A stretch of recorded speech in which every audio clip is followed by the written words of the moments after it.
يا أيها الذين آمنوا اتقوا الله وكونوا مع الصادقين.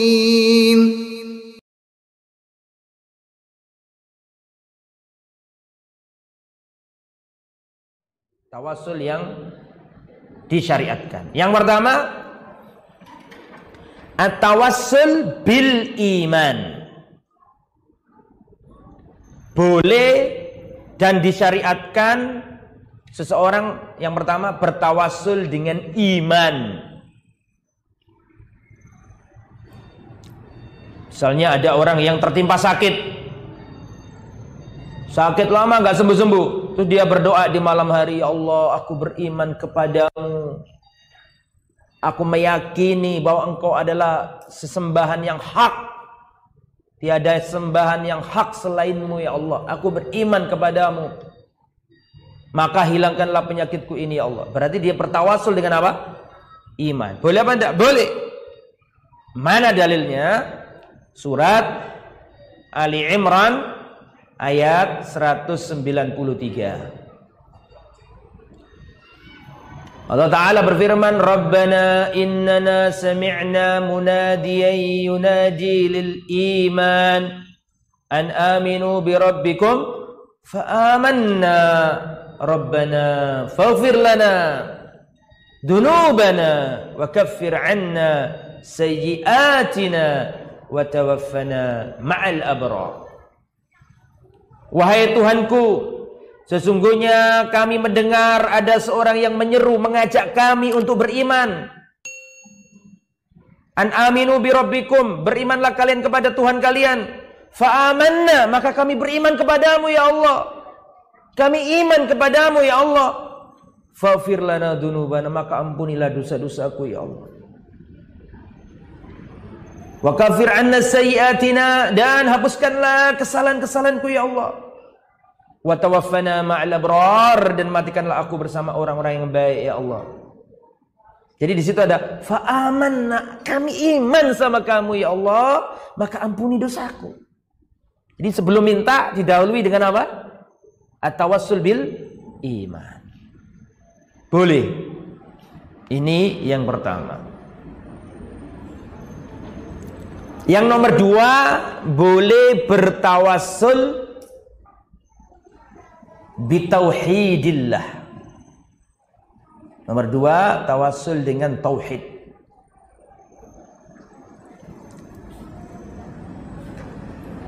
Contohnya adalah apa yang sudah dilakukan oleh Sayyiduna Yunus alaihissalam.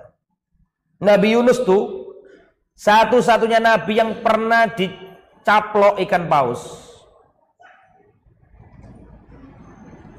Nabi Yunus dimakan ikan paus, beliau masuk ke perutnya ikan paus.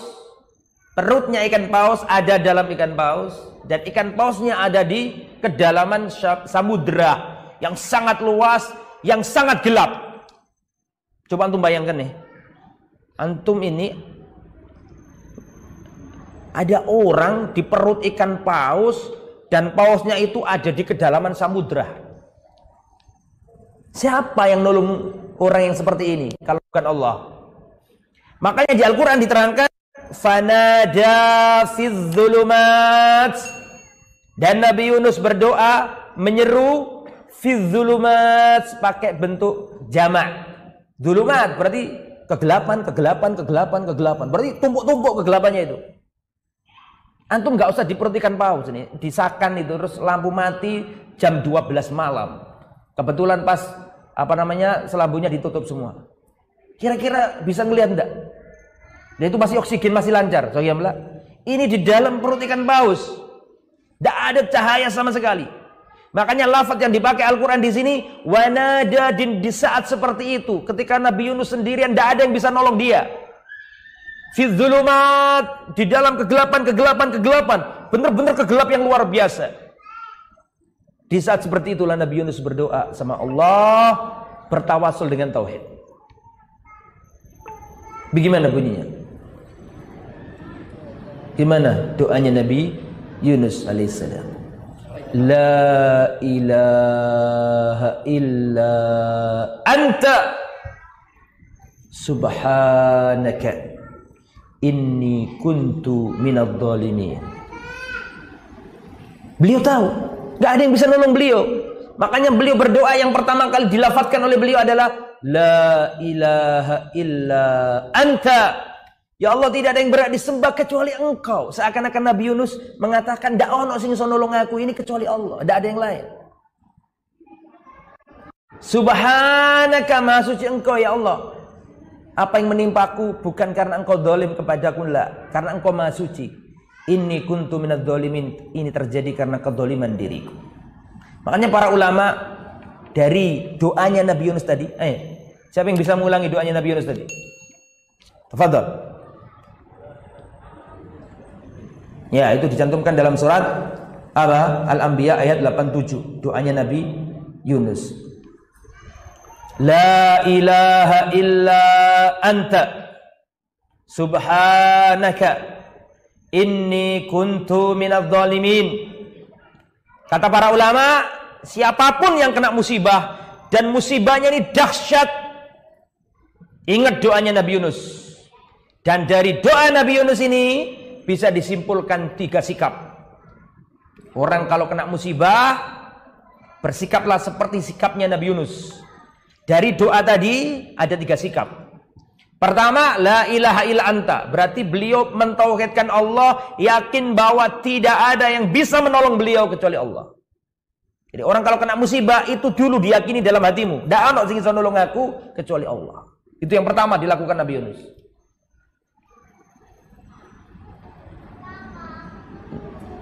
Ini sunnahnya para salaf. Kalau kena musibah, segera mentauhidkan hati kepada Allah. Mentauhidkan Allah. Yang kedua, subhanaka maha suci Allah. Berarti apa? Bertasbih. Orang kalau kena musibah, suruh banyak bertasbih. Kemudian yang nomor 3, inni kuntu minadh dhalimin, disuruh mengakui dosa. Ma nazala bala'un illa bidzanbin, tidaklah turun musibah kecuali karena dosa. Wa ma rufi'a bala'un illa bitaubah, dan tidaklah musibah diangkat kecuali dengan taubat. Mari kita praktekkan dalam kehidupan kita sehari-hari ini. Kalau kita kena musibah, amalkan 3 sikap. Pertama, kembali ke Allah, minta tolong pada Allah. Hanya Allah yang bisa menolong kita. Yang kedua, perbanyaklah bertasbih. Yang ketiga, perbanyaklah mengakui dosa. Karena semua musibah, prahara, kesulitan, kesengsaraan itu dari dosa. Makanya orang itu kalau sudah berdamai dengan dirinya, dia nggak akan mudah menyalahkan orang. Dia akan yakini dosa ini karena dosa aku. Para salaf dulu, perhatikan, para salaf dulu berjalan kena duri kakinya. Maka para salaf mengatakan, wallahi inni la'alamu annaki bidzanbin. Wahai duri, wallahi aku tahu, tidaklah engkau menusuk aku kecuali dosa yang karena aku lakukan. Ya, kalau orang yakin dengan ini, apapun musibahnya, 3 sikap nih. Kembali ke Allah, tauhidkan Allah dengan benar-benar, banyak-banyak bertasbih. Ketiga, akuilah dosamu. Karena dan itu ada ayatnya. Wa ma asabakum min musibatin fabima kasabat aydikum. Apapun musibah yang menimpamu itu karena dosa. Orang kalau kena ini sudah gak gampang nyalakan orang lain. Apapun masalahmu, istighfar, perbarui, minta tolong sama Allah. Tapi ini kan istri saya yang mulai, Ustaz, dia yang jahat bukan aku. Iya, istrimu seperti itu karena dosamu. Iya Ustaz, tapi atasan saya, iya atasanmu seperti itu karena dosamu. Makanya apapun masalahmu, akuilah dosa-dosamu. Tidak ada pengangkat musibah paling cepat melebihi kembali mengakui dosa-dosa kita. Saya mau cerita nih. Boleh ya? Ada seorang laki-laki datang ke Hasan Al-Basri. Ini kisah yang sering saya sampaikan. Ada orang, Hasan Al-Basri ini mahkotanya para salaf. mahkotanya tabi'in. Ada orang datang minta fatwa. Ini orang yang pertama datang. Wahai gurundah, wahai guru kami, sesungguhnya lama hujan tidak turun, sehingga tanaman-tanaman kami gersang, hewan-hewan kami mati kelaparan, kehausan. Tolong berikan wasiatmu, nasihatmu kepadaku. Kata Hasan al-Basri, pulanglah, perbaiki hubunganmu dengan Allah, istaghfirillah, perbanyaklah minta ampun sama Allah. Pulang orang ini. Datang orang yang nomor dua. Wahai guru kami, telah lama kami dilanda kemalangan hidup, kemelaratan, kefakiran, selalu dirundung juga. Hidup dengan kemelaratan, kemalangan, kefakiran, dan Allah belum mengangkat musibah ini dari kami. Tolong berikan nasihatmu, wahai guru.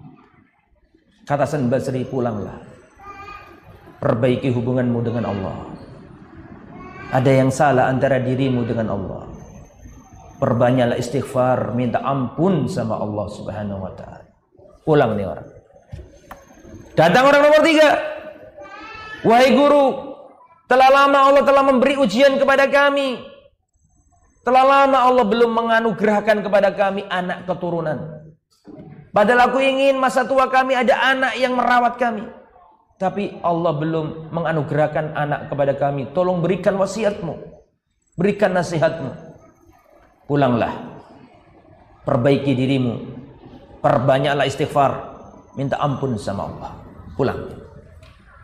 Datang orang yang nomor 4. Wahai guru kami, bagaimana ini? Tanaman-tanaman kami gagal panen, ludes dimakan hama, tidak bisa panen, paceklik. Bagaimana ini? Kata Hasan al-Basri, pulanglah, perbanyaklah istighfar, akui dosa-dosamu, dan minta ampunlah kepada Allah. Coba antum bayangkan ya, ini 3 masalah yang berbeda-beda, solusinya cuma satu. Apa? Istighfar, mengakui dosa. Itu kalau orang zaman sekarang nih didatangi ustadz atau kiai zaman sekarang didatangi, gimana nih ustadz? Kok dagangan sepi terus nih? Bagaimana wasiatnya? Panjang wasiatnya itu. Harus sholat malam, harus panjang pokoknya. Ya baik, semua baik. Tapi beda dengan ulama salaf. Satu tok solusi nih. Pulang, perbaiki, minta maaf, akui dosamu, minta ampun sama Allah. Kejadian ini membuat muridnya Hasan al-Basri bertanya-tanya, itu kecepatan ya? Apa namanya? Kecepatan ya? Hah? Enggak, kecepatan itu. Kecepatan 5 menit. Betul? Sampai mana tadi? Ini jamnya ganggu nih. Sampai mana tadi? Iya mas. Akhirnya muridnya Hasan al-Basri berkata, wahai gurunda, ini orang membawa masalah berbeda-beda, 4 masalah besar, kok solusinya cuma 1 doang? Apa tadi? Istighfar. Kata Hasan al-Basri, lihatlah dalam Al-Quran, itu solusi bukan dari diriku, tapi Allah Subhanahu wa ta'ala. Allah Subhanahu wa ta'ala yang berfirman dalam surat Nuh, faqultu astaghfiru rabbakum innahu kana ghaffara yursilis samaa'a 'alaikum midrara. Minta ampunlah sama Allah, akui dosa-dosamu, minta ampun sama Allah. Kalau kalian melakukan itu, yursilis samaa'a 'alaikum midrara, Allah kirimkan hujan lebat membawa rezeki. Wa yumditkum bi amwal, Allah berikan kepadamu harta yang melimpah. Wa banin, dan anak keturunan. Wa yaj'al lakum jannati wa yaj'al lakum anhara, dan Allah berikan kepadamu sungai, kebun-kebun yang rindang, dan sungai-sungai yang mengalir di bawahnya. 4-4-nya masuk enggak? Ajibu, masuk enggak? Masuk. Itu belum minta apa-apa, cuma ngakui dosa. Coba kalau zaman sekarang, Pak, gimana ini, gimana kok panennya gagal panen, doanya apa? Kan macam-macam. Ini enggak, belum minta, ini baru ngakui apa? dosa. Minta ampun tok, sudah dikasih. Apalagi minta yang lain. Baru minta ampun saja tuh. Makanya khairud doa al-istighfar. Dan sering-sering antum pokoknya kena musibah apa-apa, cepat langsung ingat Allah, minta ampun sama Allah. Itu dari dosa kita. Orang kalau memahami ini, gak gampang nyalakan orang lain. Ustaz, saya ada masalah Ustaz sama istri saya, nggak tahu istri saya kok berubah. Kamu yang berubah duluan, makanya istrimu berubah. Makanya dalam hadis dikatakan, dua orang yang saling mencintai dipisahkan oleh dosa yang dilakukan oleh salah satu di antara keduanya. Bisa dipahami saya? Ada suami istri, ya. Ini istrinya minta apa dicukupi sama suami, tapi suaminya SMS-an sama cewek lain. Itu akan berpengaruh sama istri. Istrinya akan berubah nanti. Akan menjadi benci sama suaminya. Otomatis itu. Allah yang menjadikan seperti itu. Tapi ini gak konangan kok Ustaz. Meskipun gak konangan. Ngerti konangan? Apa? Meskipun gak ketahuan. Tetap Allah akan membalikkan hati istrimu. Dari dosa kita ya jemaah. Orang kalau memahami ini gak gampang nyalakan orang lain. Apapun musibah. Sampai ban bocor milikmu. Karena dosamu. Makanya kalau orang memahami ini kan ada ayatnya ini Mas.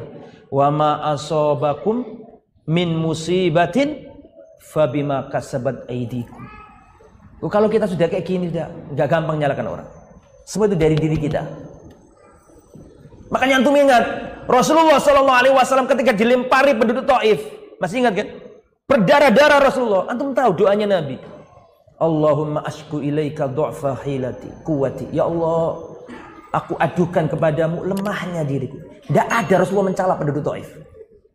Bahkan ada malaikat gunung, ya Muhammad kalau kamu ingin saya berkan ini gunung ini ke penduduk Taif. Jangan. Tapi Rasulullah mengadu kepada Allah lemahnya dirinya, mungkin kurang pandai dalam berdakwah. So itu akhlaknya Rasulullah SAW. Kembali ke tawasul ya, terlalu jauh. Ya. Kemana? Apa nomor 2 ini? Tawasul yang boleh ini. Tauhid. Seperti yang dilakukan siapa tadi? Nabi. Jadi kalau ingin doanya cepat dikabulkan Allah, bertawasullah dengan tauhid. Antum sakit kan ya, belum dikasih Allah sembuh. Antum sholat malam, ya Allah, aku mentauhidkanmu, aku tidak menyekutukanmu. Aku beriman engkaulah satu-satunya zat yang hak disembah. Nah itu berarti yang dilakukan Nabi Yunus. Ketika dicaplok ikan paus, beliau mengatakan apa tadi? La ilaha illa anta.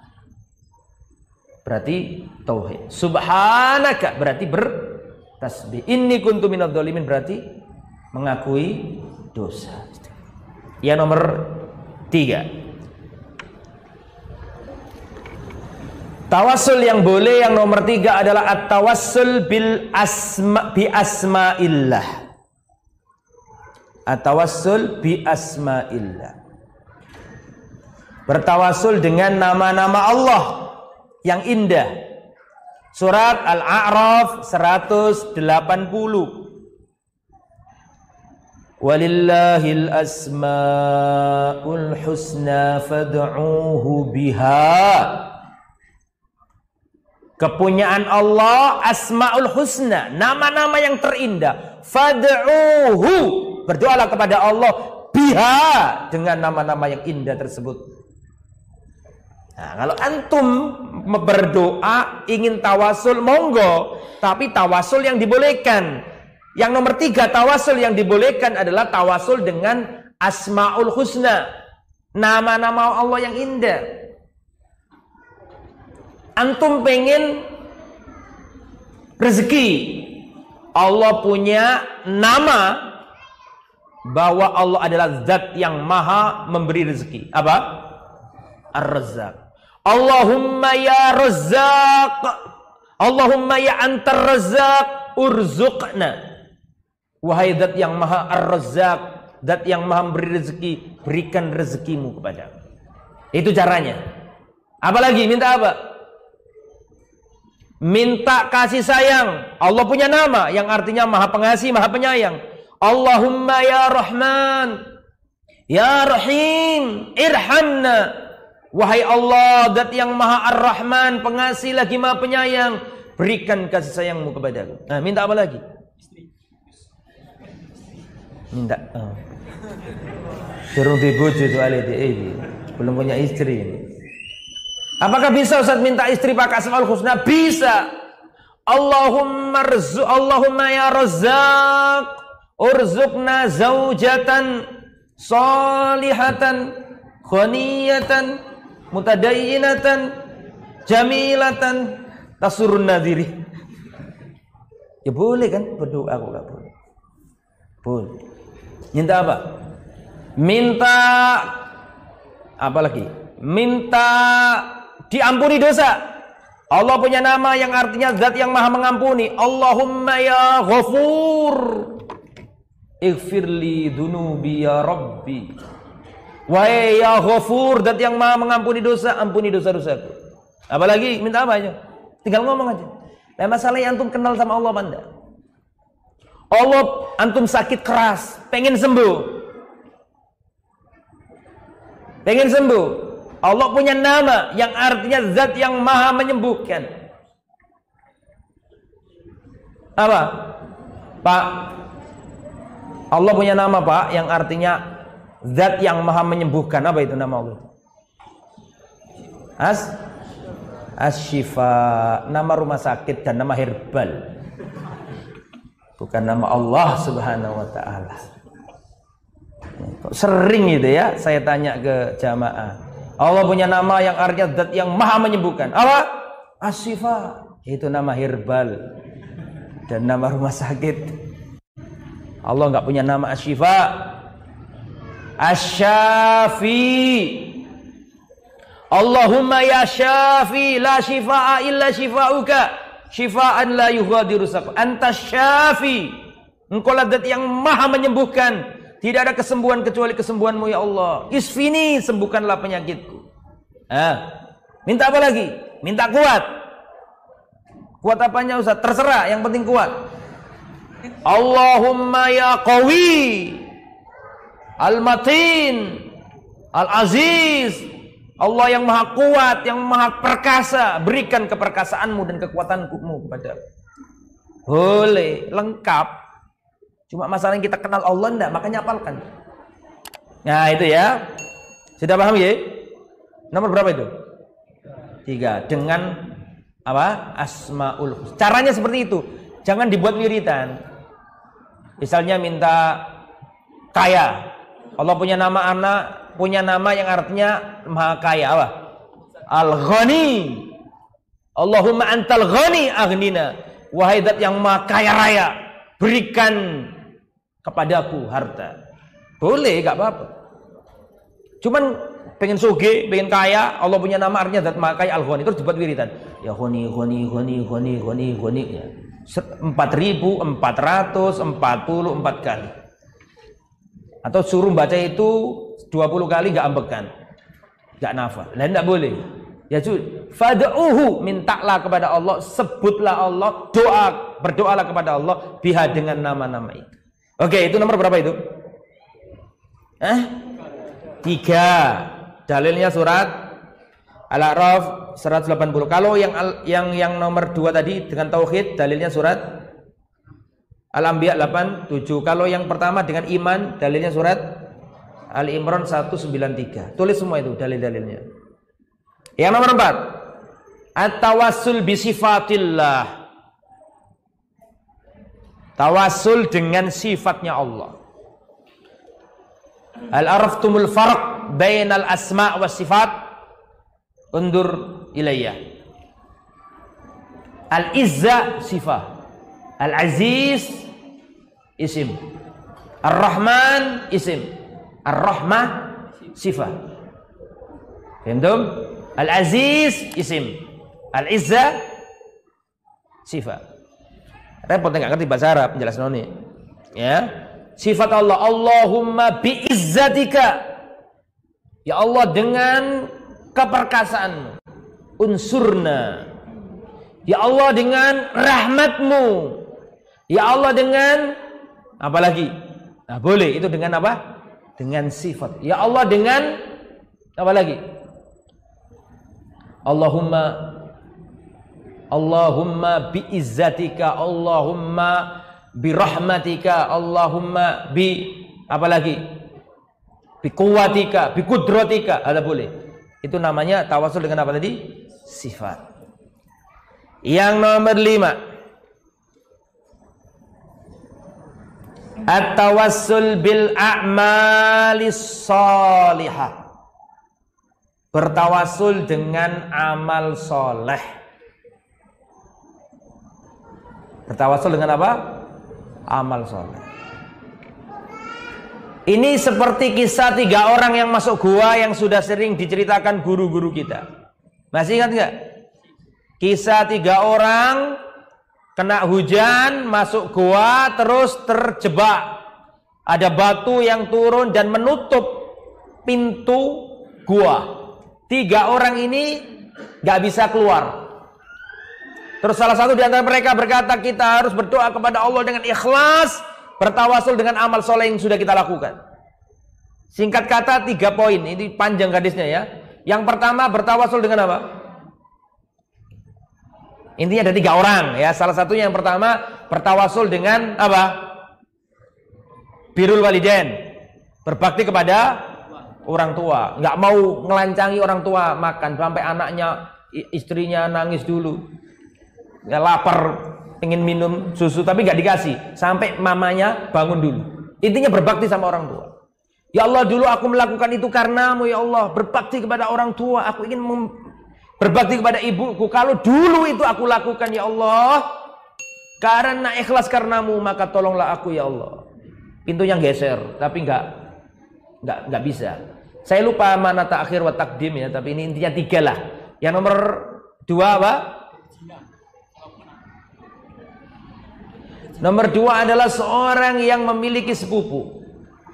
Dia mencintai sepupunya seperti cintanya seorang laki-laki kepada wanita. Tapi si wanita ini nggak mau. Suatu saat wanita ini butuh duit. Dia datang kepada lelaki ini, saking kepepetnya butuh duit. Kata laki-laki ini, ya gak apa-apa, tak kasih duit, tak pinjami, tapi kau harus mau aku jamah, mau berzina dengan aku. Paham? Sampai tangannya di atas tangannya dan kakinya di atas kakinya. Terus diingatkan sama wanita ini, intinya ya, lafadznya panjang dan saya gak hafal secara nas. Ya, takutlah kepada Allah. Maka ya Allah, aku tinggalkan wanita yang paling aku cintai karena aku takut kepadamu ya Allah. Dan aku halalkan hartaku untuknya. Kalau itu dulu ikhlas karenamu ya Allah, maka bebaskanlah kami dari pintu gua ini. Buka, tapi nggak lengkap. Yang terakhir nih, yang terakhir ini seorang bos, punya karyawan. Ya Allah, dulu aku punya karyawan, punya buruh. Waktu di musim gajian dia ngilang, nggak datang. Sehingga gajinya dia itu ya Allah aku belikan apa? Hewan ternak sampai beranak pinak lembah, 1 lembah penuh dengan ternak itu. Bertahun-tahun lama sampai ternaknya beranak pinak. Sampai beberapa waktu lamanya datang pelayan ini atau buruh ini dan mengatakan, wahai majikanku, mana dulu gajiku yang belum aku ambil. Maka aku katakan kepadanya, ya Allah, lihatlah seluruh ternak ini semua milikmu, bawalah semua. Paham? Kalau itu ikhlas karenamu ya Allah, tolonglah kami. Buka, bisa keluar semuanya. Akhirnya tertolong. Berarti boleh bertawasul dengan amal soleh, boleh. Misalnya ada orang kaya raya, suka bantu anak yatim, bantu fakir miskin, terus bangkrut. Gak punya apa-apa, habis semuanya. Dia berdoa di malam hari, ya Allah, dahulu aku menyantuni anak yatim, menyekolahkan anak-anak fakir miskin. Jika itu karenamu, ikhlas karenamu, ya Allah, tolonglah aku, ya Allah, kembalikanlah perusahaanku, ya Allah, agar aku bisa kembali menyantuni orang-orang yang tidak mampu. Boleh gak kayak gitu? Boleh, itu bertawasul dengan amal saleh. Tidak apa-apa, dibolehkan. Berdasarkan hadis yang tadi kita sudah baca. Lah, perhatikan, ini penting nih, perhatikan. Lah, biasanya bertawasul dengan amal soleh itu lebih mantap jika antum punya amalan rahasia antara dirimu dengan Allah. Saya ulangi ya. Bertawasul dengan amal soleh itu lebih cepat dikabulkan Allah jika amal soleh itu rahasia antara dirimu dengan Allah, tidak ada yang tahu. Makanya Pak, kita itu harus punya amalan sir yang nggak ada yang tahu kecuali diri kita. Yang kecuali yang tahu, mohon maaf saya ralat ya, tidak ada yang tahu kecuali Allah, kemudian diri kita. Lafadznya biar benar. Tidak ada yang tahu antara manusia, tidak ada yang tahu kecuali Allah, kemudian kita. Meskipun itu sederhana, tapi tidak ada yang tahu. Amalan ajek. Misalnya bapak-bapak yang punya kantor, dia ngomong sama istrinya, istriku kalau aku berangkat kerja tolong ibu-ibu kenapa rame itu? Akhwat tidak boleh rame. Dengarkan baik-baik. Baik, sampai mana tadi? Kantor. Iya, sampai kantor. Pinter ya. Sampai kantor. Kantornya kenapa tadi? Ya. Jadi kita itu harus punya amalan rahasia, tidak ada yang tahu kecuali Allah, kemudian diri kita sendiri. Itu penting. Bahkan yang sepele, tapi ajak antum lakukan. Antum lihat semut kecil kecemplung di air di kamar mandi itu, semut kecil. Renang, antum ambil tuh semut itu, taruh di dinding. Gak ada manusia yang tahu kecuali Allah. Bisa jadi amalan ini yang menyelamatkan dirimu dari api neraka. Kita gak tahu itu. Harus punya amalan rahasia meskipun sepele. Kan ada hewan yang tidak boleh dibunuh. Logikanya kalau nggak orang itu loh, ada seorang pelacur nolong anjing dibebaskan dari neraka kok. Ini yang nolong, mohon maaf, ini yang nolong durjana, yang ditolong juga jelek. Zina menolong, pezina menolong apa? Pendengar ceritanya kan? Kehausan. Dimaafkan Allah, dibebaskan dari neraka. Lalu bagaimana kita seorang muslim menyelamatkan semut, yang semut itu hewan yang kita dilarang membunuhnya.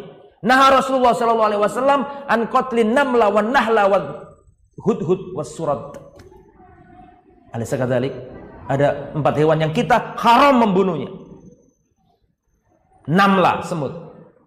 Terus wan nahla apa? Lebah. Wal hudhud, burung hudhud. Was surat, dan burung surat. Burung surat banyak di Surabaya. Burung surat itu cendet, Pak. Pentet. Bukan walet. Jok susu. Burung apa tadi? Cendet, pentet. Termasuk panjenengan mau ke kantor nih, ngomong sama istri, tolong saya dibuatkan makanan bungkusan 3 porsi. Di tengah jalan, lihat orang nyapu di jalan, kasihkan orang. Besok, ajak ikut terus sampean lakoni. Meskipun sepele, itu amalan sirri. Itu luar biasa itu efeknya itu. Lah kita itu harus punya amalan sirri. Ajak terus-terusan, usahakan seikhlas mungkin. Itu bisa jadi amalan yang kita anggap. Orang kadang-kadang haji Pak, pengen dipuji orang. Kita nggak tahu dengan amalan apa kita dimasukkan Allah ke surga itu. Mau kadang amalan yang gede-gede itu banyak godaannya. Haji gak disebut haji itu lorati. Kepada Bapak Sukarman, padahal ingin Haji Sukarman. Kalau nggak disebutkan sakit hati. Amalan gede-gede itu gampang godaannya. Justru amalan yang sirri yang nggak ada yang tahu kecuali Allah, itu yang kadang-kadang menyelamatkan kita dari api neraka. Nah itu penting supaya suatu saat kalau kita terjatuh, kita minta tolong kepada Allah, bisa kita pakai amalan sirri itu. Bisa dipahami? Terus nomor 6, at-tawassul ilallah bitarkil ma'asi. Tawasul kepada Allah dengan meninggalkan maksiat. Dalilnya mana? Dalilnya sama dengan yang dalam goa tadi itu loh. Ya Allah, aku tidak pernah minum minuman keras ya Allah, maka ampunilah dosaku. Aku gak pernah melakukan zina ya Allah, maka permudahkanlah urusanku. Boleh. Termasuk tadi itu dalilnya itu. Berarti meninggalkan maksiat itu berpahala apa enggak? Tolong dijawab. Meninggalkan maksiat berpahala apa enggak? Belum tentu. Terperinci. Idza kunta taraktal ma'siyah li ajlillah, na'am. Jika engkau meninggalkan maksiat karena Allah, ia dapat pahala. Tapi kalau engkau meninggalkan maksiat bukan karena Allah, tetap dapat apa? Dapat apa namanya? Catatan kejelekan. Ada orang mau berzina, Pak. Sudah kompak ini. Janjian sama seorang, naudzubillah min dzalik, semoga kita dijaga Allah. Dan seorang laki-laki sudah janjian sama wanita yang enggak baik di hotel. Sudah lepas baju, datang Satpol PP. Akhirnya dia lari, enggak jadi zina. Nah, ini dapat pahala enggak nih? Nah, tidak semua orang meninggalkan maksiat itu dapat pahala. Tergantung faktornya. Kalau faktornya Allah, dapat pahala. Bisa dipahami? Nomor berapa sekarang? Nomor 7. Bertawassul bi'idhari adh-dhu'af wa tadhallul. Bertawassul dengan merendahkan diri, menunjukkan kelemahan di hadapan Allah. Seperti doanya Nabi Zakaria ketika lama gak punya anak itu. Gimana doanya Nabi Zakaria?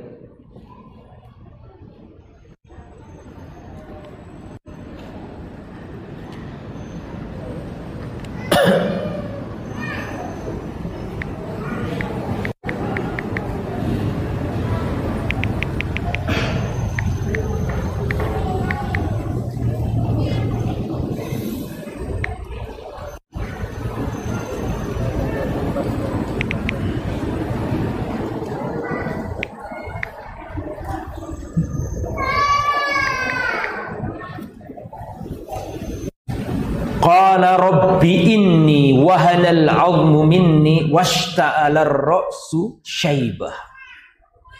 Seperti doanya Nabi Zakaria, lama enggak punya anak Nabi Zakaria itu. Terus beliau berdoa, rabbi inni wahanal 'azmu minni, ya Allah, tulangku sudah lemas. Washta'ala ar-ra'su syaibah, dan rambutku sudah apa? Memutih. Jadi menunjukkan kekurangan diri, kelemahan diri. Nah, itu juga termasuk sarana untuk dimudahkan doa kita atau dikabulkanlah doa kita. Ada berapa itu? Ada 7. Yang terakhir, nomor 8.